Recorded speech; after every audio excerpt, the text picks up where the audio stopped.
한국일보 기자들이 만드는 팟캐스트 방송 시사난타 H.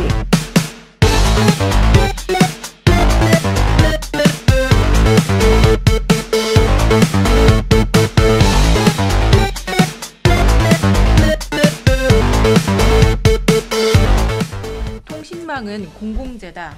아니다. 통신망은 통신사들이 투자로 이뤄낸 재산이다. 통신망을 둘러싸고 콘텐츠 서비스 업체와 이동통신사 간 갈등의 골이 깊어지고 있습니다.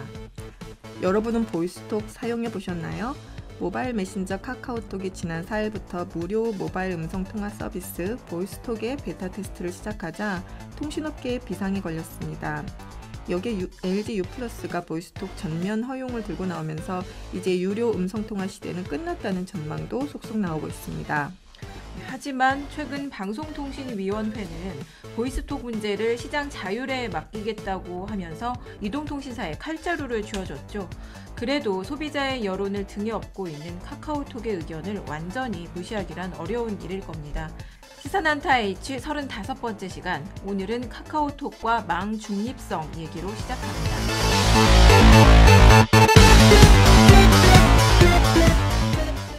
안녕하세요. 시사난타 H를 진행하는 한국일보 산업부 최진주, 사회부 김지은 기자입니다. 네, 그동안 무료 모바일 음성통화 서비스가 없었던 것은 아닙니다. 대형 포털 사이트에서도 마이피플, 네이트온톡, 라인처럼 음성통화 서비스를 운영하고 있긴 했었는데요. 사용자가 미미해서 이 통사들이 적극적인 대응은 자제했었습니다. 하지만 이젠 3,600만이 넘게 사용하는 국민 메신저 카카오톡이 국내에서 보이스톡을 출시하면서 갈등이 표면 위로 떠올랐습니다. 콘텐츠 업체에서는 여러 서비스 가운데 모바일 음성통화만 차별하는 것은 불공정하다. 그 통신망은 전력과 같은 공공재라고 주장하고 있죠. 반면 통신사에서는 모바일 음성통화는 과다 트래픽을 유발해서 이용자의 불이익을 초래한다. 또 이것이 일반화되면 요금 인상이 불가피하다는 입장을 고수하고 있습니다. 양측의 입장이 팽팽히 대립하고 있어서 앞으로 어떻게 될지 예측하기가 참 어려운 상황이죠. 네, 오늘은 산업부 고은경 기자와 녹색소비자연대 전응휘 상임이사 모시고 카카오톡과 망 중립성 문제에 대해서 얘기 나눠보겠습니다. 두 분 안녕하세요. 네, 안녕하세요. 전응휘 이사님은 통신 소비자 문제만 10여 년 이상을 다뤄오신 전문가시고요. 지금 망 중립성 이용자 포럼에도 활동하고 계십니다. 그리고 고은경 기자는 이동통신사 출입하는 IT 담당 기자입니다. 먼저 이 카카오톡이 무료 음성 통화 서비스를 이제 시작을 했는데 보이스톡이라고 이름을 붙였죠. 이게 도대체 왜 문제가 되고 있는 건가요? 고 기자가 한번 이 논란에 대해서 간략하게 설명 먼저 해주실까요? 네, 지난 4일부터 모바일 메신저 카카오톡이 그 베타 테스트를 시작하면서 국내에서도 무료 음성 통화 서비스가 본격적으로 시작이 되었습니다. 일단 이용자들은 굉장히 환영한다는 입장을 보이고 있었는데 반면 이제 통신 업체들 경우에는 굉장히 무임승차한다면서 반발을 했는데 그 통신사 가운데서도 LG U+가 그동안에는 무료 음성 통화를 전혀 서비스하지 않던 업체였음에도 갑자기 보이스톡을 전면 허용하겠다고 들고 나오면서 통신사들 간에서도 또 이견이 나오는 상황이 돼가지고 점점 이슈가 되고 있는 상황입니다. SK텔레콤은 그런 무료 통화, 그러니까 무료 통화라고 해야 될까요? MVIP라는 표현도 쓰고 이렇게 보이스톡이라고 어떻게 보면 지금 하나의 서비스명은 그런데 보이스톡이 제일 편한 것 같아요. 말하기는 보이스톡을 사용하려면 7만 원대 요금으로만 허용하겠다 이런 얘기도 있는데 그건 사실인가요? 지금 SKT와 KT는 각각 54,000원, 52,000원 요금제 이상에서만 허용을 하고 있죠. 3G는 54,000원, LTE 요금제에서는 52,000원. 네.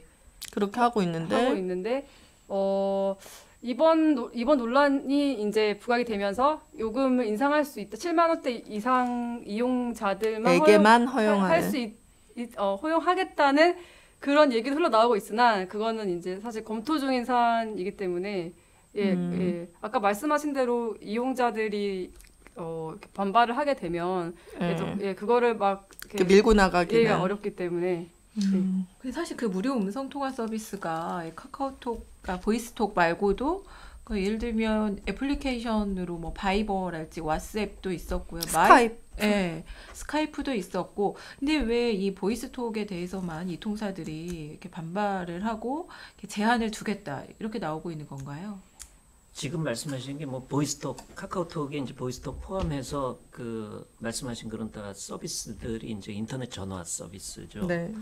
근데 우리나라에서 인터넷 전화 서비스가 이제 문제가 되기 시작하는 거는 스마트폰이 이제 처음 보급되기 시작하는 2009년 말경부터입니다. 아이폰이 국내에 들어왔을 때죠. 그렇죠. 네, 그때죠. 그러니까 스마트폰이 도입되니까 이제 인터넷 전화 서비스라는 게 가능해지기 시작하는데 그 이후에 이제 국내 서비스 사업자들도 뭐 다음 같은 경우에 마이피플 그리고 이제 NHN은 나중에 이제 라인 서비스 같은데 다 음성 통화 기능이 다 들어갔죠. 인터넷 전화 기능이 다 들어갔는데 이미 2009년 그 당시에 SK텔레콤이 스마트폰 요금제를 방송통신위원회한테서 승인을 받을 때 그때 이미 54,000원 이하의 요금 상품에서는 인터넷 전화 서비스를 차단하고 54,000원 이상의 요금 상품에서도 인터넷 전화의 경우에는 허용량을 제한하는 것을 약관안에 담았고 그것을 방송통신위원회가 승인했습니다. 그러니까 지금 인터넷 전화 차단 얘기는 카카오톡에 와서 처음 생기는 문제는 아니고 그렇죠. 스마트폰 초기부터 이미 있었던 문제인데 그리고 그래서 이 문제가 워낙 문제가 있다고 보아서 시민사회 단체들도 작년도에 단체들이 연대해가지고 공정거래위원회 불공정거래 행위 내지는 시장지배적 사업자의 시장지배적 지위남용 행위로 고발을 했던 사안이고 그래서 지금까지도 공정거래위원회가 계속해서 이제 조사를 하고 있는 사안인데 이번에 특별히 이제 카카오톡이 문제가 된 것은 아까 초두에 말씀하신 것처럼 카카오톡이 가지고 있는 시장 점유율이 워낙 크기 때문에 여기에서 인터넷 전화 서비스를 차단하는 것이 다른 이용자들에게 직접적으로 이제 체감이 된다고 하는 점에서 이 통사들이 위기감을 느끼는 것이라고 봅니다. 근데 이게 이 통사들 입장에서는 그 주장은 이 무료 음성 통화 서비스 사용량이 늘어나면 이제 다른 이용자들에게 불편을 줄 수 있고 통화 음성 질에도 영향을 미친다라고 주장을 하는데 또 뭐 자기들이 투자를 많이 했는데 이제 그런 뭐 이용해서 부하가 많이 걸리면 또 더 투자를 해야 하고 뭐 이런 그런 얘기들을 하고 있죠. 그래서 그 비용은 온전히 자기들이 부담을 하는데 뭐 그 사람들은 무임승차를 하는 거다 뭐 이런 식의 얘기를 하고 있죠. 실제로. 이런 주장이 타당한 건가요? 뭐 하나도 타당하지 않습니다. 우선 지금 뭐 몇 가지 말씀하신 과정에서 이제 몇 가지 이제 제가 하나씩 좀 짚고 싶은 것들이 있는데 우선 첫째로 인터넷 전화 서비스가 과연 무료 서비스냐? 아니죠. 그러니까 실제로 이용자들은 돈을 내고 있습니다. 데이터 사용료를 내고 지금 있다. 스마트폰 이용자들은 대체로 이제 패키지 요금 상품인 소위 스마트폰 정액 요금 상품이라는 걸 쓰는데 그 안에는 데이터 허용량에 따른 데이터 요금 내역이 포함되어 있고 인터넷 전화를 쓴다 그러면 그만큼 그 데이터량만큼을 지불하는 것이기 때문에 사실은 간접적으로 인터넷 전화 사용료를 내고 있는 것이고 다만 그 서비스를 제공하는 사업자가 직접적으로 돈을 받아가지 않는다 하는 차원에서 우리가 음성 통화를 이용하면 통신 사업자한테 돈을 내지 않습니까? 근데 이제 인터넷 전화 앱을 쓰면 인터넷 전화 그러니까 앱을 카카오에서 제공하는 돈을 가져가지는 않는다는 돈을 거죠. 직접적으로 수취하지 않으니까. 근데 그거는 사실은 뭐냐면은 영업 방식이 다른 거죠. 직접적으로 그 소비자들한테 돈을 받아갈 거냐 아니면 광고 수익 같은 간접적인 수익 모델을 택할 것이냐 하는 영업 방식의 차이지 그것이 완전히 무료로 제공되는 것은 아니고 사업자도 어떤 방식으로든 이득을 취한다고 하는 점에서는 본질적으로 다른 것이 아닙니다. 그러니까 비즈니스 모델이 다르다고 해서 그 자체가 배척되어야 될 요소는 아니라고 보고요. 오히려 소비자 편익이라고 하는 측면에서 보면 권장해야 될 만한 사안이라고 볼 수 있는 거죠. 그리고 뭐 아까 통화 품질에 영향을 미치느냐. 우선 첫째 부하 문제, 네, 망부하 그 인터넷 문제. 전화가 얼마만큼 그 트래픽을 유발하느냐. 네.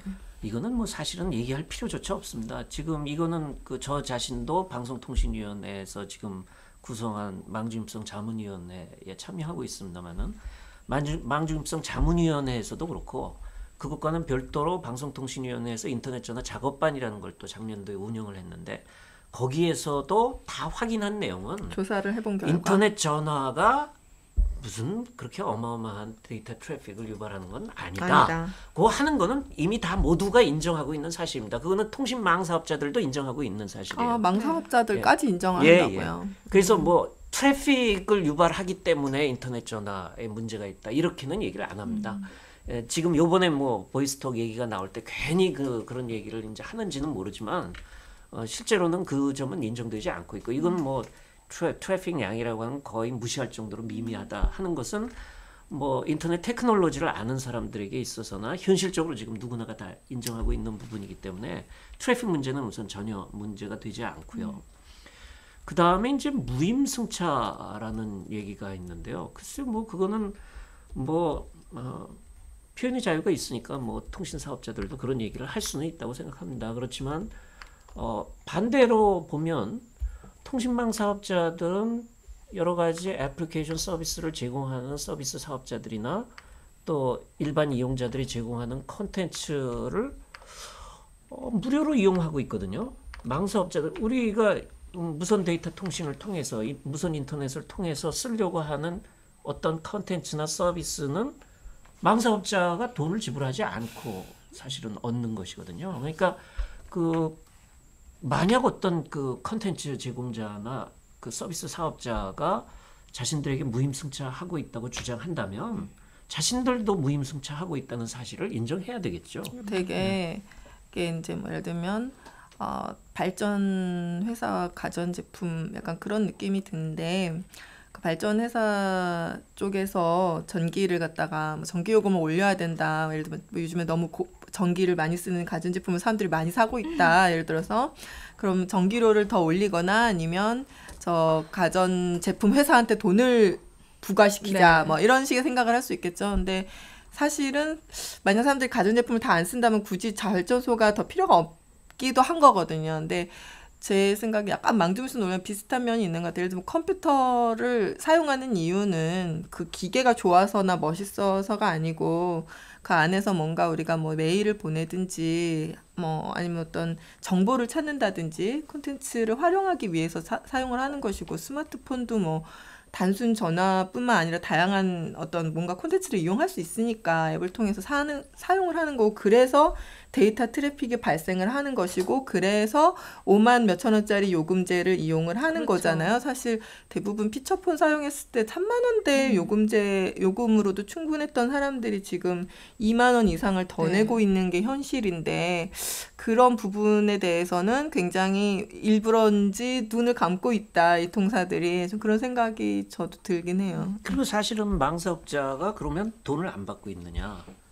데이터 통신을 이용하는 사람들한테서도 돈을 받고 있고 또 컨텐츠 프로바이더나 뭐 서비스 프로바이더들 쪽에서도 뭐 직접적으로도 받기도 하고 또 인터넷 데이터 센터나 뭐 컨텐츠 딜리버리 네트워크 서비스 프로바이더나 뭐 이런 사람들한테 과금을 해서 그것도 다 종량제로 과금하고 있습니다. 그러니까 컨텐츠 사업자들이 제공하는 서버를 갖다 붙여놓고 있는 그 서버들의 군을 운영하는 그런 센터는 그 나름대로 또 망 사용료를 받고 있거든요.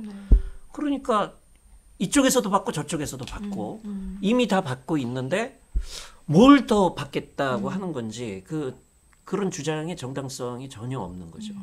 그러니까 그거는 사실은 굉장히 불합리한 주장을 하고 있다고 생각합니다. 사실 이미 이 통사들 요금제에 무료 통화분이 포함이 돼 있잖아요. 그리고 이제 보이스톡 같은 경우는 이제 애플리케이션을 통해서 하는 무료 통화가 사실 이렇게 통화 서비스 질이 그냥 일반 전화만큼 좋진 않잖아요. 그러니까 예를 들면 특수한 경우나 신기해서 쓰던지 아니면 뭐 해외에 있는 사람하고 전화를 할 때 이럴 때 주로 이제 많이 쓰게 되는데 사실 사람들이 본능적으로 그냥 전화하려고 할 때 그냥 일반 자기 전화로 쓰게 되는 거잖아요. 요금제에 들어있는 그 통화량도 못 쓰는 사람들이 그렇죠. 부지기수죠, 사실. 네. 요즘에는 특히 그 5만 원 이상 요금제에 들어가 있는 그 음성을 다 이용하지 네. 못하는 분들이 많거든요. 네. 그 다 어떻게 보면은 통사들이 남겨먹는 그러니까 부분들이 지금 말씀하시는 거는 스마트폰 요금 상품이 전부 다 묶음 상품, 그래서 네. 패키지 요금 네. 상품으로 되어 있어서 내 실제 사용량하고는 무관하게 처음에 정해져 있는 약정되어 있는 예. 통화 빈도수나 예. 데이터량을 뭐 내가 쓰든 안 쓰든 그만큼을 이제 네. 지불하는 방식으로 되어 있고 그것을 이제 소비자들이 문제를 삼으니까 선택 요금 상품이라는 걸 만들긴 만들었어요. 네. 그래서 그 지금 데이터, 음성, 문자 3개 중에서 뭐 2가지만 뽑아가지고서는 상품 구성을 할 수도 있고 그렇게 해서 그것도 조사해 보면 어떻게 되냐면은 2가지만 뽑아가지고서는 계산해 보면은 돈 더 많이 내요. 아, 그래요? 그렇게 상품을 설계해 놨어요. 그러니까 그 선택 요금 상품이라는 거는 아예 고려 가치조차 없어요. 그거는 선택하면 손해 봐요. 그러고서는 그런 요금 상품도 나왔다 그렇게 또 선전합니다. 그 데이터량도 무제한이라고 이제 광고를 해서 파는 패키지 상품에 있는 데이터량도 사실 무슨 스마트폰으로 주야장천 맨날 무슨 동영상 다운받아서 하지 그렇게는 않는 사용할 이상 수는 없겠죠. 네, 그거를 네. 다 못 쓰잖아요, 사실. 네. 그 가장 그러니까 무제한 양이 아니라 가장 그 패키지 상품 그 제일 그 아래 단계에 있는 양도 그렇게 다 못 쓴다. 일반인들이 그렇게 다 쓰지 못한다 그러는데 그런 거 생각하면서 유통사들의 주장이 좀 불합리한 면이고 보이스톡 그렇게 많이 또 쓸까 싶거든요. 근데 그 걱정하는 만큼. 어떻게 보면 약간 엉뚱한 쪽을 걱정하고 있는 건 아닐까 이런 생각이 들기도 하는 것이 그러니까 이거는 어디까지나 그냥 추측인데 와이파이 존에서는 무료 통화 그러니까 이 마음대로 가능하잖아요. 뭐 자기 뭐 그 3G나 뭐 LTE망을 사용하는 게 아니니까.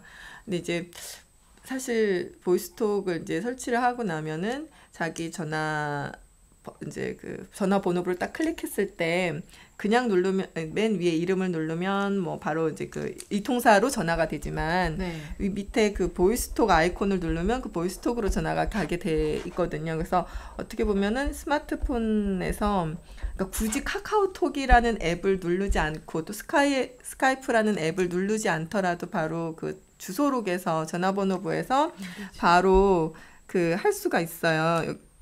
와이파이 중에서 무료 통화를 쉽게 할 수 있게 되면은 어떻게 보면 음성 통화라는 것 자체가 의미가 없는 것이다라는 어떤 그런 생각을 사람들이 이제 어떻게 보면 그쪽 인터넷 전화가 사실상 대세 그러니까 어떻게 보면 통신사의 입지 자체가 위험할 수 있다라는 식의 생각이나 그런 생각도 할 수 있지 않을까 저는 약간 그런 생각도 들어요. 저는 이제 이런 말씀을 좀 드리고 싶은데요. 인터넷 전화 자체는 지금 우리가 이동통신 서비스에서 이용하는 음성 통화에 비해서 네. 인터넷 전화의 음성 통화 기능은 상대적으로 굉장히 취약합니다.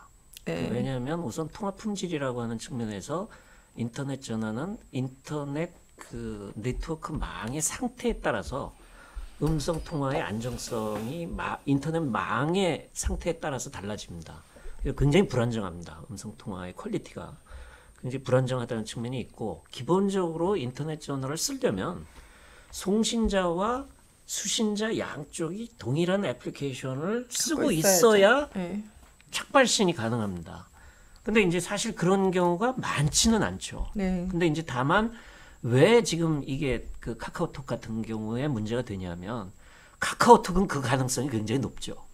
양쪽에 송신자, 수신자가 앱을 서로 쓰고 있을 가능성이 굉장히 높기 때문에 그냥 문자로 얘기를 하다가 다급하면 그냥 바로 음성 통화로 네.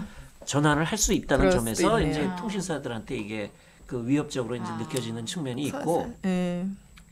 저는 이렇게 봐요. 지금 음성 상대적으로 이런 그 앱 서비스 형태로 인터넷 전화 서비스를 제공할 때는 사실은 그 전화번호 가지고 전화를 하는 건 아니고 앱을 가지고 이제 연결을 하는 건데 그런 점에서 이제 그 카카오톡의 뭐 아이디 가지고 얘기를 할 수는 있지만 카카오톡 전화번호라는 건 없는 거거든요, 지금. 그러니까 이제 일반 이동전화 서비스의 음성통화 서비스는 전화번호도 있고 통화 네. 품질의 안정성도 있고 여러 가지 장점이 있습니다. 여러 가지 장점이 있기 때문에 사실은 상대적으로 인터넷 전화에 비해서 경쟁력이 더 우위에 있습니다. 기존 네. 이통사의 음성 서비스가. 근데 다만 문제는 뭐냐면 이제까지는 이동통신사들이 음성통화 서비스를 제공한 것은 사실상 배타적 독점적으로 서비스를 제공해 왔던 거죠. 근데 그렇다고 해서 이동전화 서비스 사업자들이 음성통화 사업자로서 사업 허가를 받은 사업자들이 아닙니다. 지금 이동통신 사업자들은 희소자원인 주파수를 할당받아 서비스를 제공하는 사업자로서 허가를 받은 사람들이지 음성통화를 하라는 배타적인 권리를 부여받은 사람들이 아닙니다. 처음부터. 그 영무 구분상 지금 우리나라 전기통신사업법에서 왜 이동통신 사업자들이 기간통신 사업자들이냐면 주파수를 할당받아 서비스를 제공하는 사업자로서 서비스를 해온 것이거든요. 다만 음성통화 영역에서는 배타적 독점적 지위를 고수하고 있었는데 인터넷 전화가 가능해지면서 이게 이제 경쟁 환경으로 바뀌게 됐다는 거죠. 네. 그럼 경쟁 환경이 됐을 때는 가격 경쟁과 품질 경쟁을 해야 됩니다. 그럼 가격 경쟁은 가격을 낮추기 위한 경쟁도 해야 되겠지만 수익 모델 방식, 그러니까 이걸 직접적으로 소비자한테서 받아가느냐 간접적으로 받아가느냐, 소비자에게 있어서는 간접적인 모델이 더 유리한 거죠. 그러니까 그런 그 가격과 관련된 경쟁도 존재하고 품질과 관련된 경쟁도 존재합니다. 그러니까 인터넷 전화 서비스 사업자들도 적극적으로 품질을 개선하기 위한 기술 개발을 더 적극적으로 네. 해가는 거죠. 그러니까 스카이프의 음성 통화 퀄리티가 높은 것이거든요. 그런 경쟁 속에서 성장했기 때문에. 그러니까 사실은 그런 경쟁 환경에 들어가는 거가 싫은 거죠. 지금 기존의 이동통신 계속 사업자들은 독점적인 지위를 누리고 그렇죠. 싶다. 그러니까 우리의 배타적 독점적 지위를 유지하게 해달라고 지금 천지사방에 하소연하고 있는 것이라고 저는 봅니다. 일단 트래픽 증가 말씀하셨을 때, 그러니까 지금 상황으로는 그 트래픽이 몰리지 않는다고 하는 거는 그 통신사 쪽에서도 인정을 하는데, 이제 그쪽에서 주장하는 거는 이제 그 보이스톡 이런 거 말고도 세계적으로도 굉장히 그 무료 통화 애플리케이션이 많이 있고, 그러니까 이게 허용이 되게 되면 이것뿐만이 아니라 많은 앱들이 더 사용하게 될 것이며, 그리고 지금은 사실 안 몰리는 이유가 그 이용자들이 굉장히 젊은 층, 20대에 뭐 국한이 되어 있어서 카카오톡 이용자가 카카오톡 이용자 중에서도 또 이 무료 네. 음성 통화라는 걸 이용하는 사람들이 그렇게 적다. 라인도 그렇고 마이피플도 그렇고 굉장히 소수라는 거죠. 지금 그 사람들이 다 이용하는 게 아니기 때문에 몰리지가 않는 거지만, 만약에 그런 식으로 앱이 많아지고 또 이용자도 확 늘어나게 되면 망에 그 부하가 갈 수 있다는 그런 입장이 있다고 들었어요. 네, 뭐 그 네. 얘기는 그냥 하나만 하는 얘기죠. 인터넷을 사용하는 사람이 늘고 무선 인터넷을 활용하는 방식이 다양해지면 네. 당연히 트래픽은 증가하죠. 근데 그거는 굳이 카카오톡이나 보이스톡을 얘기하지 않더라도 네. 그건 증가합니다. 근데 아까 이제 전제가 뭐였냐면 이걸 한다고 해서 그게 망에 그렇게 부하가 가지 않는다고 그렇게 말씀을 하셨잖아요. 그러니까 그것 때문에 이제 이 망을 이용해가지고 그 수익을 낸다는 거죠. 말씀하신 대로 간접적 수익을 낸다고 했잖아요. 그러니까 그렇지만 그들이 망 사용 대가를 낸다고는 하지만 계속적으로 망은 유지 보수가 돼야 되고 뭐 새로운 망을 설치를 해야 한다고 하는데 그러니까 그런 측면에서 봤을 때는 뭐 이런 논란이 우리나라에서만 있는 게 아니고 세계적으로 이런 논란이 다 있습니다. 다 있는데 각 나라별로 이제 조사도 했고 그 조사 결과 리포트들이 나와 있는 것들도 있는데 미국 이제 FCC 같은 경우에는 2010년도에 망중립성 그 규칙을 그 결정할 때 그 망중립성 규칙 그 다큐멘트 안에 그런 내용이 들어 있습니다. 통신 사업자들이 이런 인터넷 전화나 뭐 다른 애플리케이션 서비스가 활성화됨으로 인해서 망 투자분이 증가한다는 사실은 여러 가지로 확인해 봤으나 사실이 아닌 것으로 그 확인이 됐다. 뭐 아예 그렇게 이제 평가를 하고 있고 또 다른 측면에서는 기술이 발전할수록 가령 지금 3G보다 LTE 같은 경우는 더 그렇습니다. 단위 데이터 트래픽에 부담해야 되는 투자 비용이 훨씬 더 단가가 낮아집니다. 기술이 발전할수록 그건 당연한 거죠. 그러니까 이 사람들은 마치 데이터 트래픽이 늘어나면 비용이 더 엄청나게 증가하는 것처럼 얘기하는데 발전된 기술은 오히려 단위 데이터 트래픽당 투자 비용이 오히려 더 낮아진다고 하는 것을 데이터로 입증하고 있습니다. 그러니까 이렇게는 이야기할 수 있죠. 무선 데이터 트래픽이 많이 증가하면 여러 가지 문제가 생기는데 한 가지 굉장히 그 놀라운 문제 중에 하나는 무선 데이터 트래픽이 증가하면 이동통신 사업자들의 수익도 어마어마하게 증가한다는 사실이죠. 근데 이 부분에 대해서는 얘기를 잘 안 해요. 그러니까 지금 무선 데이터 트래픽이 증가해서 생기는 문제도 있지만 즐거워서 지르는 비명도 있는 거거든요. 근데 이제 그 부분은 얘기를 안 하고 있다는 것은 문제고, 두 번째, 지금 통신망사업자들이 망의 트래픽이 증가하는 데는 소수의 이용자가, 소수의 헤비 유저가 트래픽의 대부분을 점유하고 있기 때문에 문제가 있다. 이제 이런 얘기를 하는데, 그거는 사실은 소수의 이용자가 과다 트래픽을 유발하는 그 통신 서비스를 이용할 수 있도록 허용하고 있는 무제한 요금 상품 같은 게 있기 때문이거든요. 근데 그러면 그런 게 정말로 심각한 문제가 되고 있다면 무제한 요금제를 제한해야 되겠죠. 근데 무제한 요금제를 제한 안 해요.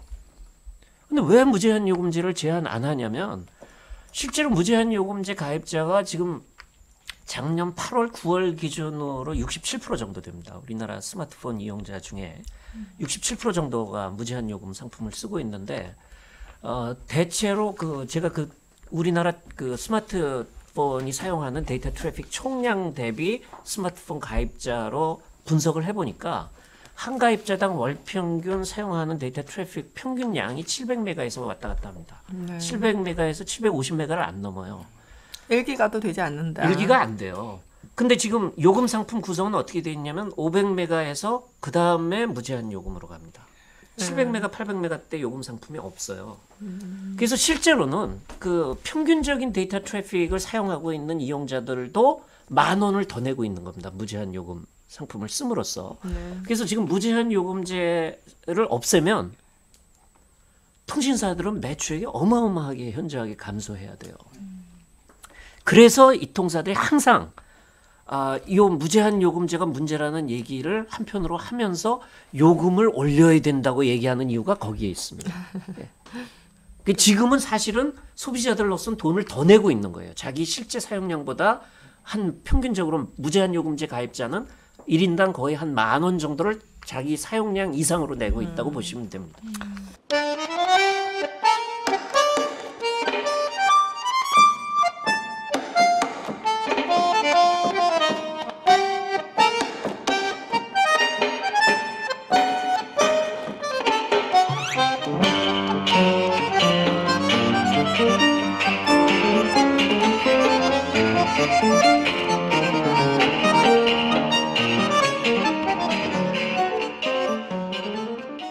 지금 아까 말씀하시면서 망 중립성 얘기를 하셨는데 그 망 중립성이 뭔지 그 좀 개념을 좀 정리하고 넘어갈까요? 망 중립성이란 게 어떤 건가요? 망 중립성 그 이용자 포럼도 아까 그 구성해서 활동하고 계신데 망 중립성이란 게 이제 어떤 개념이고 이 논의에서 왜 그 이런 중요한지. 얘기가 나오고 중요한지 예, 말씀 부탁드립니다. 망 중립성이라고 하는 건 이런 거죠.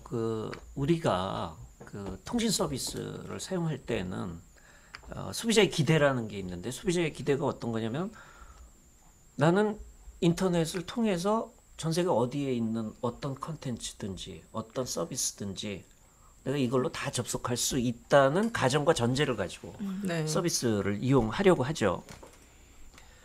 그게 사실은 망중립성의 전제입니다. 사실 이제 망중립성의 논리는 그런 컨텐츠나 서비스뿐만 아니라 어떤 단말 장치도 내가 마음대로 갖다 그 네트워크에다 차별 없이. 붙일 수 있어야 된다. 그게 무슨 스마트 TV건 그게 무슨 뭡니까 이런 태블릿 PC든 또 인터넷 무선 인터넷 공유기든 그거 갖다 붙이면 돈을 더 내야 된다. 이런 건 말도 안 된다. 그것이 네트워크에 부정적인 영향을 미치지 않는 것인 한 불법적인 네트워크 장비가 아닌 한 어떤 장비라도 다 갖다 붙일 수 있어야 되고 어떤 컨텐츠나 어떤 서비스에도 다 접근할 수 있어야 된다. 이게 이제 망중립성 얘기거든요. 근데 망사업자들은 사실은 망중립성 얘기를 하고 있는 것이 아니고 망중립성 얘기를 하지 말자는 얘기를 하고 있는 거죠. 그 사람들은. 그러니까 그 사람들은 어떻게 얘기하냐면 뭔 소리냐. 망은 우리 건데 그러면 어떤 컨텐츠를 서비스를 하게 할 건지 어떤 서비스를 허용을 할 건지 말 건지를 우리가 결정해야지 왜 그걸 왜 이용자들이 그런 기대를 그 기대를 품는 것 자체가 잘못이다. 네. 이렇게 생각하는 거죠. 그러니까 그거를 자신들이 제한할 수 있어야 된다. 이렇게 생각하는 게 이제 망사업자들의 생각이죠. 그렇기 때문에 세계적으로는 그렇기 때문에 망중립성 원칙이 필요하다. 그걸 통신망사업자가 물리적인 망을 가지고 있다는 이유로 해서 사실은 그 통신망사업자가 스스로 망중립성을 표방하기는 굉장히 어려운 일이겠죠, 사업자가. 그러니까 그렇죠. 어떤 뭐 정부 차원에서든 뭐 그런 네, 그런 기준을 다른 정해야 되겠죠. 다른 주체가 원칙을 정해야 되겠죠. 그러니까 사실은 이게 망 자체는 사설망이지만 네. 뭐 지금 다 민간 사업자들이 운영하는 망이니까 사설망이지만 뭐 사실은 엄밀하게 말하면 사설망도 아니에요. 사설망과 공공망이 막 뒤섞여 있어요. 네트워크의 네트워크니까 인터넷망은. 그렇죠. 근데 이제 자기들 지금 그 서비스 프로바이더들은 망사업자들은 지금 자기네들 사설망이라는 그 바운더리 안에서 얘기하는 거니까 사설망이지만 문제는 망을 안 가지고 있는 서비스 사업자나 컨텐츠 사업자도 컨텐츠나 서비스를 유통시킬 수 있다는 인터넷 기술 때문에 문제가 생긴 거예요. 그러니까 과거에 전통적인 전화망, 서킷망이라고 그러는데 전통적인 전화망에서는 망사업자가 허용하지 않으면 부가 서비스가 불가능했어요. 그러니까 060 서비스 같은 거 있잖아요. 060 서비스 같은 거는 등록을 받아가지고 그 심사도 망사업자가 하고. 도장을 찍어줘야 서비스가 가능했단 말이에요. 근데 인터넷은 그런 도장을 안 받아도 누구나 애플리케이션만 띄우고 그걸 엔드 유저가 사용하면은 쓸 수가 있게 됐단 말이에요. 그러니까 망사업자의 동의나 허가를 안 받아도 되는 게 인터넷 테크놀로지의 특징이에요. 그걸 가지고 뭐 엔드 투 엔드 네. 프린시플이니 뭐 그렇게 얘기하는 거죠. 그렇게 되어 있기 때문에 망사업자가 개입할 수 없게 되어 있었던 거죠. 그리고 사실은 망사업자가 또 한동안 개입도 안 했어요. 그리고 그 망의 기능이라고 하는 거는 그냥 데이터 패킷이 오면은 그냥 신경 안 쓰고 그냥 통과시키는 것이 망의 역할이었어요. 문제는 뭐냐면 망사업자들이 갖고 있는 기술도 발전을 하다 보니까 요게 어떤 놈이 보낸 건지 요게 구별을 어떤 할수 있게 서비스에서 왔다 갔다 하는 건지를 식별할 수 있는 기술이 나왔고 그게 이제 뭐 DPI 네. Deep Packet Inspection 같은 DPI 테크놀로지라는 게 이제 그런 거죠. 그런 기술로 이걸 가려낼 수 있는 기능을 자기들이 갖게 되니까 그러니까 이제 좀 더 욕심이 나는 거죠. 그러니까 이거를 어떤 놈은 되고 어떤 놈은 안 되고 하는 거를 내가 기술적으로 가능한데 못할 이유가 뭐냐 이렇게 이제 생각하는 건데 그렇게 하게 되면 그 망사업자가 그렇게 통제를 하기 시작하면 사실은 다른 측의 컨텐츠나 애플리케이션 서비스를 제공하려는 사람은 망사업자 눈치를 봐야 되고 망사업자가 허용하는 범위 내에서 사업을 조정해야 되거든요. 그러면은 혁신이 안 된다 이거죠. 그러면 그게 이미 전례가 있죠. 그러면 우리가 예상치도 못했던 대표적으로 지금 소셜 네트워크 서비스 같은 거 이런 거는 전형적으로 망사업자가 허용하지 못할 서비스입니다. 사실은. 왜냐하면 그거는 무수한 상호작용을 만들어내거든요. 무수한 상호작용을 만들어내고 사실은 그게 소통 기능을 한편으로 갖고 있기 때문에 음성이든 문자에 영향을 미칩니다. 소셜 네트워크 서비스라는 게. 그렇죠. 그러니까 그걸 망사업자가 컨트롤할 수 있는 권한을 우리가 갖고 만약 있었다고 그러면 페북에서 이제 저희 시사난타 그렇죠. H 그룹을 열어서 저희가 소통을 하고 있는데 만약 지금 페북이 없었다면 다 전화 걸어서 오늘 그렇죠. 저녁에는 언제 무슨 내용을 가지고 하겠습니다. 6명한테 다 전화하고 저는 이사님한테 전화하고 이렇게 돌리고. 문자 돌리고 이렇게 그래야 했어야겠죠. 그러니까 망사업자가 거기에 대해서는 터치하면 안 된다. 이게 이제 망중립성인 거죠. 네. 그러면 이 망을 어떻게 볼 것이냐 기준을 좀 정립을 할 필요가 있을 텐데 방송통신위원회는 입장이 어떤 건가요? 그러게 방송통신위원회는 사실 좀 여태까지 좀 애매모호한 입장이었던 네. 것 같아요. 전에 스마트 TV에 대해 삼성 스마트 TV에서 KT가 끊은 적이 있었잖아요. 그 스마트 TV가 상당한 트래픽을 발생시킬 것이다. 사실 지금 삼성 스마트 TV를 얼마나 많은 사람들이 보고 있는지에 대해서 상당히 좀 의문이었는데 저는 그때 참 특이하다 이런 생각을 했었는데 근데 그때 방통위가 어떤 결론 내렸었죠? 네. 강력 경고를 하고서 끝냈죠. 그때 사람들이 이때 방통위가 망 중립성 원칙을 표명을 하느냐 안 하느냐라는 거에 대해서 좀 관심을 가졌던 것 같은데 그런 부분에 대해서 이런 말씀을 드리고 싶은데요. 지금 다른 나라의 규제 환경하고 우리나라 규제 환경이 완전히 다릅니다.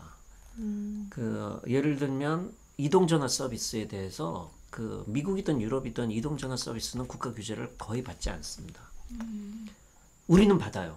우리는 왜 받냐면은 사실은 과거에 이제 주파수 할당에서 정보통신부가 정책적인 실패를 했기 때문에 그래서 주파수 배정이 시장의 공정 경쟁을 보장할 수 없을 정도로 편파적으로 특정 사업자에게 유리하게 배정이 됐기 때문에 사실은 시장이 실패하게 됐기 때문에 국가가 규제적 개입을 할 수밖에 없게 돼버린 거예요. 그게 이제 우리나라 이통 서비스가 아직도 국가 규제를 받는 이유입니다. 네. 또 인터넷도 유럽이든 미국이든 국가 규제를 하지 않습니다. 국가 규제 영역이 아니에요. 그러니까 이런 유선 인터넷 말씀하시는 유선, 거죠? 무선 다 마찬가지입니다. 유선, 무선 인터넷 다 국가 규제를 받지 않습니다. 그게 왜 국가 규제를 안 받냐면 이게 다 현대 테크놀로지거든요. 최근에 나온 기술이거든요. 그러니까 과거 전화는 옛날에 나온 테크놀로지고 그때는 그 인프라를 구성하는데 굉장히 많은 자본 집중이 필요했기 때문에 국가가 국영사업으로 했단 말이에요.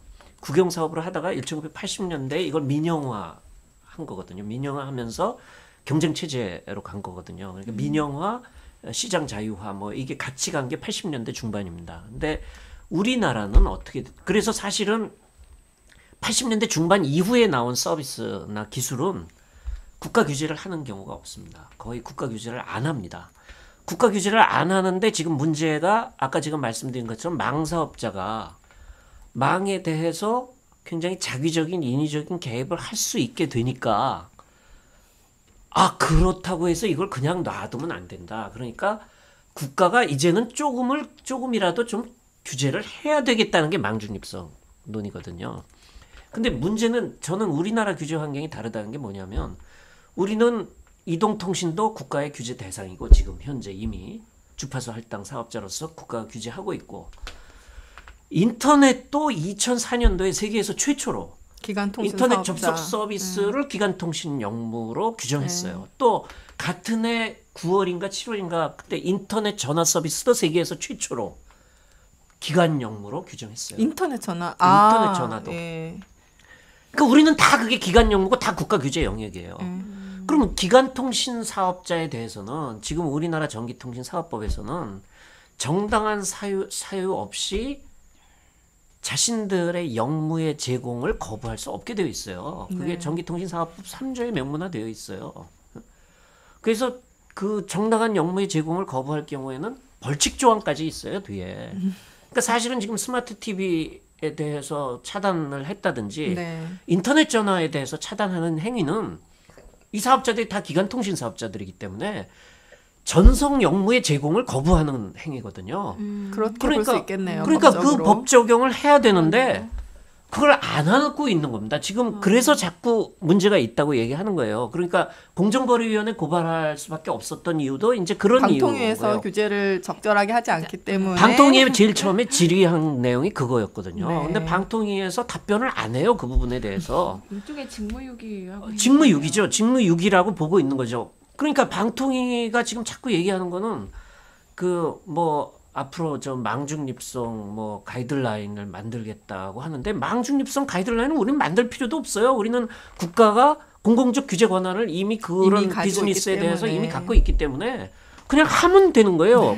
근데 규제 당국이 규제 권한을 확보하려고 굉장히 애를 쓰는데 이미 확보하고 있는데 규제 권한을 우리는 있는지 없는지 우리는 모르겠다. 확보된 규제 권한도 안 쓰고 좀 시장 자율에 맡기겠다는 이상한 얘기를 하고 있는 거예요. 그러니까 이거는 지금 현행 규제 체제 입장에서 본다면 규제 권한을 가지고 사업자들이 영무 위반 행위를 하는 것을 사업자들의 자율적인 영무 위반 행위를 우리는 방치하겠다. 그게 시장 자율에 맡기겠다는 말의 의미예요. 모르긴 하지만 뭔가 이통사들의 압력이 있었던 게 아닌가 하는 생각도 드는데 그러니까 그 이통사들 중에서는 지금 유일하게 LG U+가 이제 허용 입장을 밝혔는데 LG U+는 왜 그 KT나 SKT하고 달리 그런 입장을 내놓게 된 건가요? 일단 3위 사업자니까 예, 좀 그 1, 2위 사업자가 하지 않는 서비스를 함으로써 그 타사의 고객들을 끌어올 수 있는 부분도 있을 것 같고요. 그리고 제가 아까 듣기로는 LG U+는 아이폰, 아이패드 가입자가 없다고 할 수 없죠. 왜냐하면 예, 기본적으로 음성 통화 부분이 3G가 아니기 때문에 여태까지 나온 아이폰은 LG U+에서는 제공할 수가 없죠. 그거 어쩔 수 없는. 그래서 스마트폰 가입자가 많지 않기 때문에 자기네 이용자들 중에서 이 무료 음성 통화를 이렇게 막상 사용할 사람이 그렇게 많지 않을 것이라고 봤다는 그런 업계의 의견도 있었습니다. 그렇기 때문에 이게 근데 하지만 그거는 과거의 일이고 지금 LT를 LG U+가 거의 전사적으로 밀어붙이고 있는 상황이잖아요. 그런 거를 감안하면 그리고 또 뭐 아이폰도 LT를 차기 버전에서 지원할 것이다라는 얘기도 많이 있고 그런 상황인데 넌센스 같은 얘기죠. 왜냐하면 LT 서비스에서 음성통화 서비스는 전부 다 인터넷 전화 서비스거든요.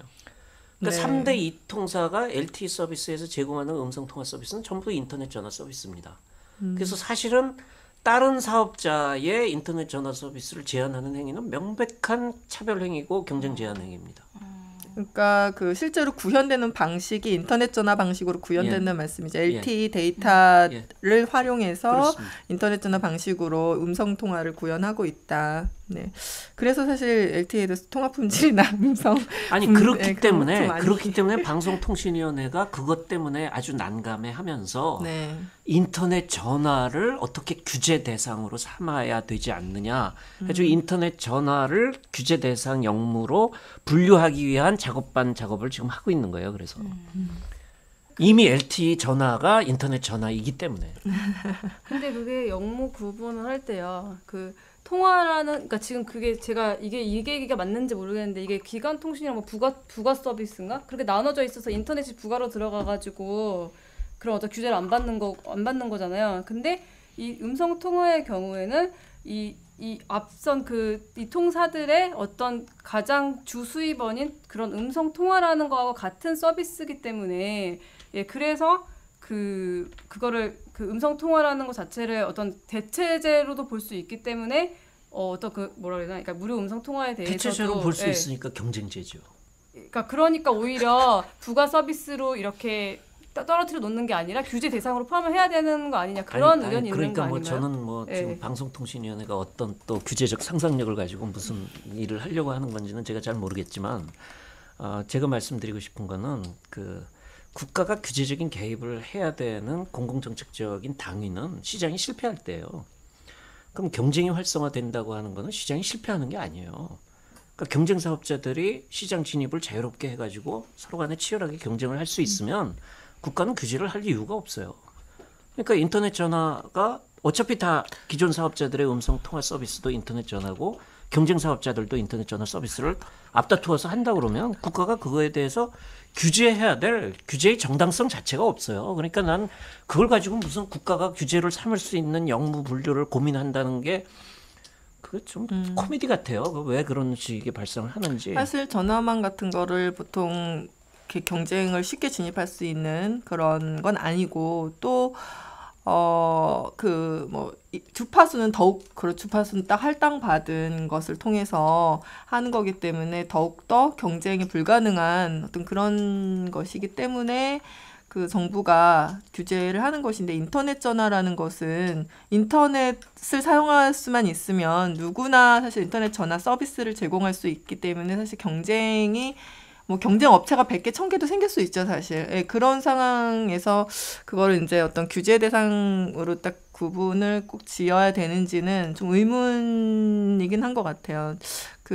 물론 방통위는 뭐든지 다 규제를 하고 싶어하기 때문에 글쎄요, 저는 방통위가 규제를 하고 싶어하는 줄 알았는데 규제를 안 하겠다니까. 적극적으로 기존에 했던 대로 규제하면 되는 건데.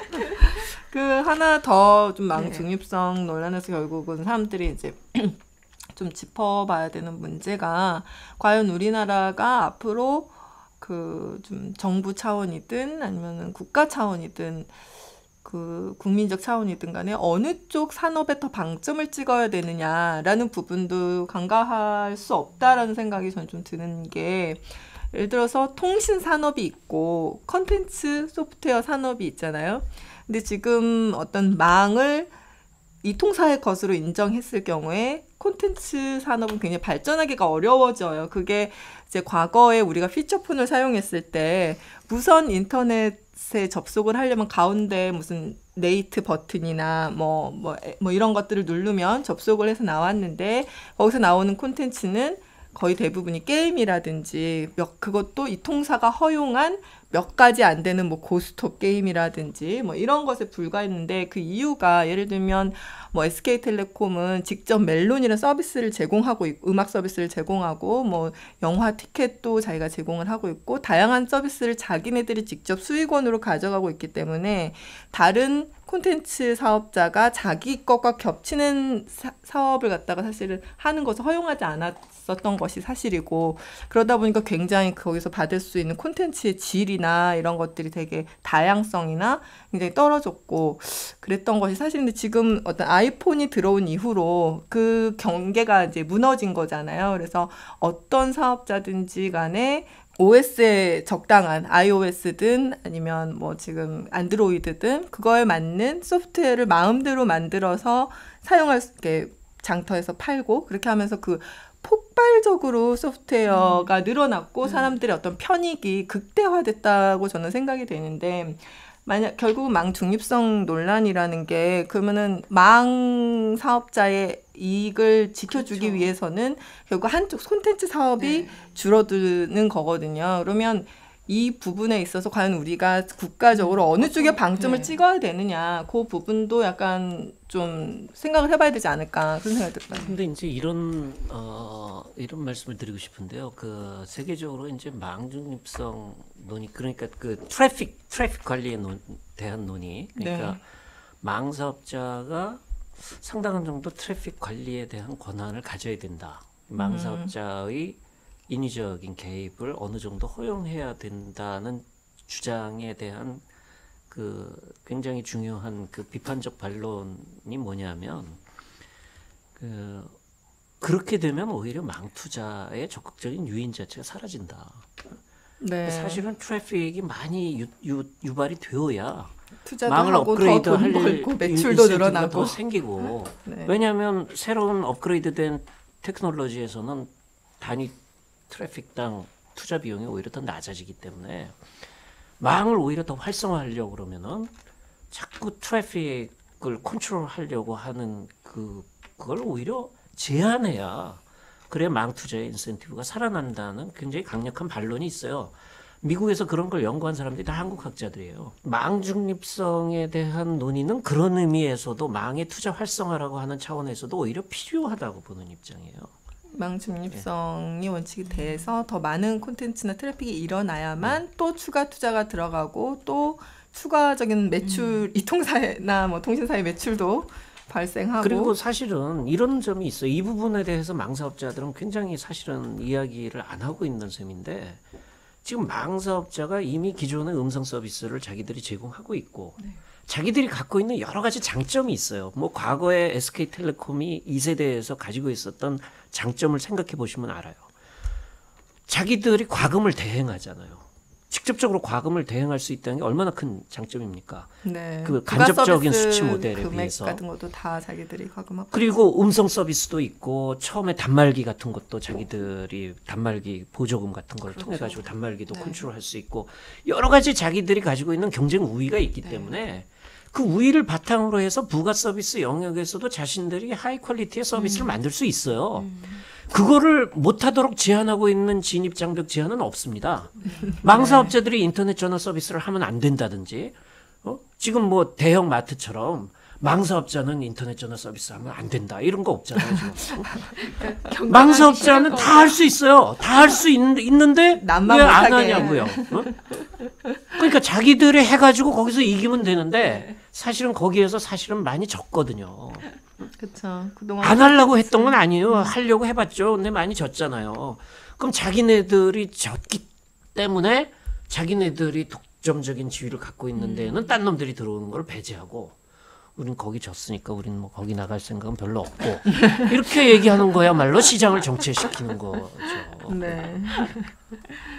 그러면 아무튼 어쨌든 이 대립이 이 기회를 통해서 그 말씀하신 망 중립성 논의도 활발히 좀 진행을 하고 이미 방송통신위원회가 갖고 있는 규제권을 좀 방통위가 적극 활용할 필요도 있는 것 같은데 또 어떻게 좀 해결을 해야 될까요? 그러니까 지금 현재 우리나라 전기통신사업법의 기간 영무와 기간 영무에 대한 의무 부과가 사실은 상당한 정도 망중립성의 내용을 담고 있다고 볼 수 있고 다만 망중립성에서 얘기하는 모든 내용이 그 안에 다 들어있다고 보긴 어렵습니다. 예를 네. 들면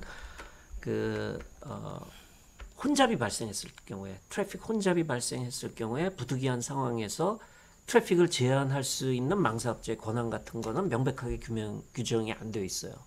또 망의 이를테면 디도스 어택 같은 그 시큐리티에 관련된 문제가 발생했을 때 망사업자의 재량권을 인정해야 된다든지 이런 것도 명확하게 규정이 안 되어 있어요. 그러니까 그런 것에 대한 부분적인 보완이 기존 현재 전기통신사업법에 부분적으로 보완되기만 하면 현재 우리나라 전기통신사업법은 사실상 한 70-80% 이상 망중립성의 원리를 이미 반영돼 있다. 구현하고 있는 법입니다. 근데 이번에 그러면은 방통위가 그 뭐 시장에 그냥 자유를 맡긴다 이러고서는 끝내버린 이런 상황에서는 결국은 이 통사들이 계속 자기가 하고 싶은 대로 하는 상황이 계속될 것 같다는 생각이 들긴 하거든요. 아니 그러니까 시장 자율 얘기만 하면은 제가 자꾸 혈압이 오르는데 그러면요 시장 자율에 맡기면은 지금 이동통신 요금 시장 자율에 맡기나요?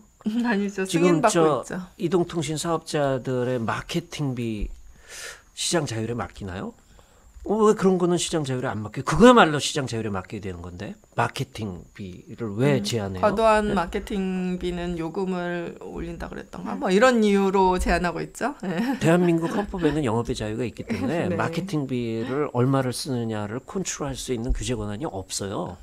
근데 고시에 그 마케팅비의 상한을 뭐 제시할 수 있다 뭐 그런 조항 하나 가지고 고시 법에도 없고 시행령에도 없고 시행 규칙에도 없는 방통위에서 공무원이 제멋대로 만드는 고시에 들어가 있는 한 줄 가지고서는 단말기 보조금 금지 규정은 없어졌단 말이에요 법에서. 그래서 네. 2008년도부터 단말기 보조금은 허용이 된 건데 단말기 보조금 허용이 된 상황에서 마케팅비 규제가 지금 뭐예요? 사실상 단말기 보조금 규제죠. 보조금. 네. 그러니까 법이 없어지면 고시를 만들어서 규제해요. 그러니까 법에 있는 거는 안 하고 법에 없는 거는 또 만들어서 하고 그러니까 도대체 그러니까 방법이 없어요. 그러니까 제가 이 문제를 어제 오늘 얘기해 온 게 아니지만 이 미꾸라지 같은 규제 당국에 대해서는 방법이 없어요. 결국은 소비자들이 그러면 좀 강하게 뭔가를 하는 수밖에 없죠. 예를 들면 아이폰 5가 뭐 LTE 특히 뭐 국내에서도 사용되는 그러니까 주파수가 같다고 해서 이게 또 바로 되는 건 아니니까 그런 용도로도 만약 나온다면 몽땅 갈아탄 이런 안 될 것 같은 이런 특정 편파적인 예를 들면 뭔가 행동으로 그런 얘기죠. 예를 들어 행동으로 보여준다든지 특히 모 통신 사업자가 7만 원 이상만 보이스톡을 허용한다 이러면 안 하는 대로 옮긴다든지. 근데 문제는 이제 그게 쉽지가 않다는 거. 2년, 3년 그 약정이 좀 예를 들면 24개월, 30개월 요즘에는 거의 또 30개월 약정이 많더라고요. 워낙 값이 고가의 단말기를 사용을 하다 보니까 내가 뭔가 행동을 하고 싶어도 너무나 비용이 커 그 행동을 하는데. 그러니까 이건 좀 딴 얘기지만 최근에 이제 단말기를 통신사가 판매하는 것뿐만 아니라 블랙리스트 제도 도입됐죠. 판매할 수 있게 한 그것이 사실은 그렇게 되면 그래서 유심칩만 갈아 끼워 가지고서 서비스 사업자를 변경할 수 있다면 장기적으로 보면은 단말기 보조금이 없어집니다. 단말기 보조금을 지급해야 될 유인 자체가 없기 때문에 그렇게 되면 단말기 보조금이 없어져요. 네. 단말기 보조금이 없어지기 때문에 사실 마케팅비를 제한할 이유도 없어요. 그렇기 때문에 그리고 그렇기 때문에 그 뭡니까 요즘 또 그 얘기 하잖아요. 무슨 그 약정을 깰 경우에 추가로 받는 할인 요금 혜택을 뭐 비용 부담하게 하겠다. 뭐 위약금이요? 위약금 그런 생각도 할 필요도 없어요. 왜냐하면 단말기 보조금을 지급해야 될 유인도 없기 때문에 할인 요금도 일종의 간접적인 단말기 보조금이기 때문에 그 유인 자체도 다 사라진다고 봐야 돼요. 그러니까 블랙리스트 제도에서 화이트리스트 제도로 바꾸겠다는 말은 화이트리스트 제도에서 거꾸로죠. 블랙리스트 제도로 네. 바꾸겠다는 말은 단말기 보조금 제도 자체를 무력화하겠다는 것이기 때문에 마케팅비 제한이나 그런 위약금을 오히려 더 신설하겠다. 그 하는 식의 규제를 상상할 필요가 없어요. 그런데 이미 블랙리스트 제도가 도입은 됐는데 사람들이 90만 원이나 되는 돈을 내고 단말기를 산다든지 하기는 굉장히 어렵다 보니까 결국은 다 이 통사를 통해서 그러니까 약정을 보조를 살고 받고. 있고 그러다 보니까 아예 그쪽으로는 아예 출시조차 안 하고 그러니까 공정거래위원회가 멍청해서 그런 건데 왜 그러냐면 그 명백하게 차별이거든요. 그러니까 자기네들 통신 사업자 자사의 대리점에서는 보조금을 지급하고 양판점에서 판매하는 거에 대해서는 보조금을 지급하지 않는 것 자체가 차별 행위거든요. 차별 행위이기 때문에 사실 공정거래위원회 규제 사항이에요, 그거는. 근데 공정거래위원회가 멍청해가지고 그런 거 잘 모르죠. 아니 근데 그래서 할인율을 똑같이 한 거 아니에요 이번에? 아니 그건 뭐 한다고 그러고 실제로 안 하는 거죠 지금. 그 요금제 출시하면서 블랙리스트 요금에 대해서도 동일한 그러니까 약정을 걸 경우 그러니까 할인을 하겠다고 한 거잖아요. 그렇게 했어요? 네, 이번에 네, 했던 걸로 알고 실제로 있어요. 하고 있어요? 글쎄 뭐 제가 가서 뭐 가입을 해보지 않았나 아니 근데 아무튼 근데 결정적으로는 제조사가 거기 그 용도로 공기계를 출시를 안 하고 있다 보니까 그러니까 이게 그렇게 되는 거죠. 통신 사업자가 갑이기 때문에 그런 거예요. 네, 그러니까 그렇죠. 지난번에 공정거래위원회가 그러니까 그 단말기 제조업체가 그 통신사로 판매하는 금액과 통신사 대리점에서 또 소비자한테 판매하는 금액 사이에 가격 부풀리기가 있었다. 뭐 그렇게 해서 공정거래위원회에서 적발해가지고 과징 금액인 적이 있었잖아요. 네, 그게 사실 깎아준 공급가하고 네. 그 문제가 왜 발생하냐면은 마케팅비 제한 때문에 발생하는 거예요. 네. 마케팅비를 얼마 이상 안 된다고 그러니까 실제로는 그거 이상 돈을 써야 경쟁이 된다고 생각할 경우에는 그걸 감추잖아요. 그럼 감추려면은 가격 부풀리기를 해야 감추지죠. 실제로 가격을 부풀려 놓고 실제로는 얼마를 받고 이중 거래를 하게 되어 있단 말이에요. 그래서 공정거래위원회가 그런 식으로 단속을 하게 되는 거거든요. 그러니까 이게 전부 그 통신 사업자의 이상한 시장 지배적 지위와 독과점 상태를 온전하는 데에 규제적 조치들이 여러 가지로 세련된 방식을 계속 만들어가는. 그쪽에서 얘기하기로는 미국 같은 경우에는 완전히 다 뭐 허용을 했는데 요금 자체가 7만 원 다 이상이다 대부분이 그렇게 얘기를 하고 유럽에서는 그러니까 부분적 허용을 하고 있다고 하잖아요. 그럼 그렇게 되면 결과적으로 우리도 그 유럽식을 따르게 되는 거 아닌가요? 우선 미국 같은 경우에 미국은 인터넷 전화 차단 문제를 스카이프가 시비를 2007년도인가 걸었어요. 2007년도에 그때 이제 티모 교수의 망중입성 이동통신에서의 망중입성이라는 페이퍼가 처음 나왔고 그 페이퍼를 근거로 해서 스카이프가 FCC에 탄원을 했어요. 그래가지고 FCC가 조사에 들어가려고 그러니까 조사에 들어오기 전에 AT&T가 풀어버렸어요. 인터넷 전화를 2007년도에. 그래서 사실은 미국에서 인터넷 전화는 처음에 논란이 별로 안 된 거예요. 그러다가 지난 2010년도에 FCC가 망중입성 규칙을 만들면서 그 이후로는 인터넷 전화를 차단을 아예 금하고 있기 때문에 그 규칙에서 인터넷 전화 차단하고 있는 업체는 단 한 업체도 없습니다. 미국에는 지금 현재. 그리고 유럽 같은 경우에는 어떻게 되었냐면 EU 차원에서는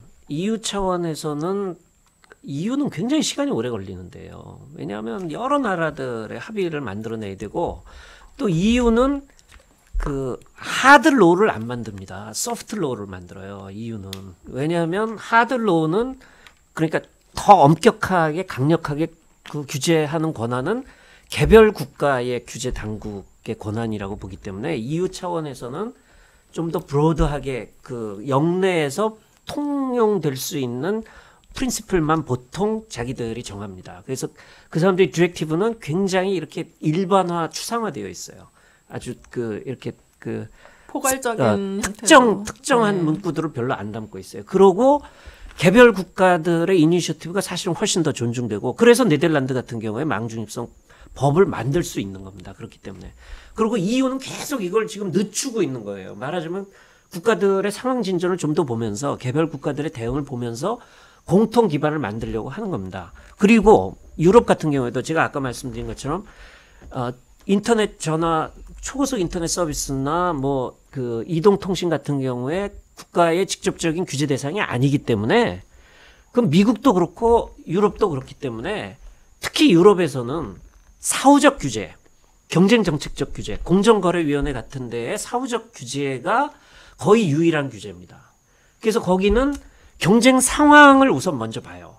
그래서 이제 영국 같은 경우가 대표적인데 영국 같은 경우에 6개 이동통신 사업자가 있는데 그 중에서 그 2개 사업자는 완전히 인터넷 전화 다 풀어놨어요. 4개 사업자가 조금씩 다른 형태로 인터넷 전화를 제한하는데 그중에는 완전히 제한하는 사업자도 있고 우리나라처럼 어떤 특정 요금제 이상에서만 그 허용하는 경우도 있고 근데 그거는 영국의 경쟁정책 당국은 어떻게 보냐면 그거는 소비자가 선택할 문제다. 시장이 경쟁 상황이 있기 때문에 그래서 그러면 인터넷 전화를 차단하는 쪽으로 갈 건지 허용하는 쪽으로 갈 건지 그거는 소비자들이 선택해가지고 사업자들이 알아서 자기네들이 대처할 테니까 뭐 지금 상태에서는 크게 문제 없다고 본다 해가지고 놔두고 있는 거예요. 그러니까 인터넷 전화에 대한 제한을 일부 사업자가 하더라도 시장이 경쟁적인 환경에 처해 있다 그러면 국가가 굳이 직접적으로 규제해야 될 이유가 없다는 원칙을 취하고 있고 말하자면 그런 영국과 같은 나라들이 유럽에 좀 더 있기 때문에 EU 차원에서는 인터넷 전화 차단은 안 된다. 이런 룰은 아직 안 만드는 거예요. 근데 이제 최근까지 그 망중립성하고 관련된 팔러스 다큐멘터리에서 보면 최근에 와서 인터넷 전화에 대한 차단이 시장을 왜곡할 가능성이 점차로 높아지고 있기 때문에 이 부분에 대해서 EU 차원에서 좀 더 명확한 정책을 만들 필요가 있고 좀 더 이거에 대해서 구체적으로 조사할 필요가 있다. 여기까지가 지금 EU가 도달한 결론이에요. 지금까지 보면 이제 정부가 정작 그 해야 될 일을 좀 안 하고 방기하고 있었던 것이 이제 그렇게 보는 게 맞는 것 같은데 그런 해외에 참고할 만한 사례도 좀 참고를 하고 또 무엇보다 이 문제는 사실 소비자들 문제이기 때문에 소비자들이 더 관심을 갖고 또 이 의사 표명을 하면 정부에서도 나서지 않을 수 없을 것 같네요. 네, 그냥 그 2명이 있을 때는 한 명이 테더링으로 그 뭐 핫스팟을 만들고 바로 그 상태에서 옆에 사람은 보이스톡으로 통화를 하면 되겠습니다. 계속 이 통사들이 그렇게 할 경우에는 뭐 그런 다양한 방법으로 저항을 그리고 그런 방법이 나올 수도 있겠네요. 지금 말씀하신 거에 대해서 저는 이런 말씀 꼭 드리고 싶은데요. 우리나라에는 통신소비자위원회는 없어요. 통신사업자위원회는 명백하게 있는데 통신소비자위원회는 없습니다. 네. 오늘 이 카카오톡에서 출시한 무료 음성 전화 서비스 보이스톡 논란으로 불거진 이 망중립성 또 어떤 개념인지 그 앞으로 어떤 논의가 이루어져야 되는 건지 정부가 해야 될 역할은 뭔지 그리고 이동통신사들의 입장은 뭐고 또 거기서 우리가 또 생각해 봐야 될 점은 뭔지 오늘 그 이제 민간에서 통신 소비자 그 주권 운동을 계속 해오셨던 그 전흥희 녹색소비자연대 상임이사와 또 이동통신사 출입하고 있는 한국일보 산업부 고은경 기자 모시고 얘기 나눠봤습니다. 두 분 감사합니다. 네, 감사합니다. 고맙습니다.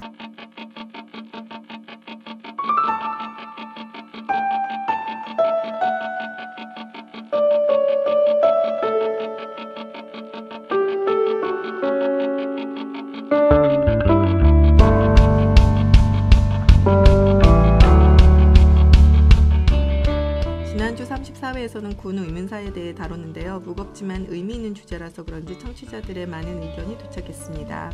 저도 개인적으로 굉장히 좀 관심 있는 사안이었는데 제가 뒤늦게 겨울 휴가를 가는 바람에 이제 전에 참여하지는 못했지만 네. 굉장히 의미 있는 방송이었다고 생각합니다.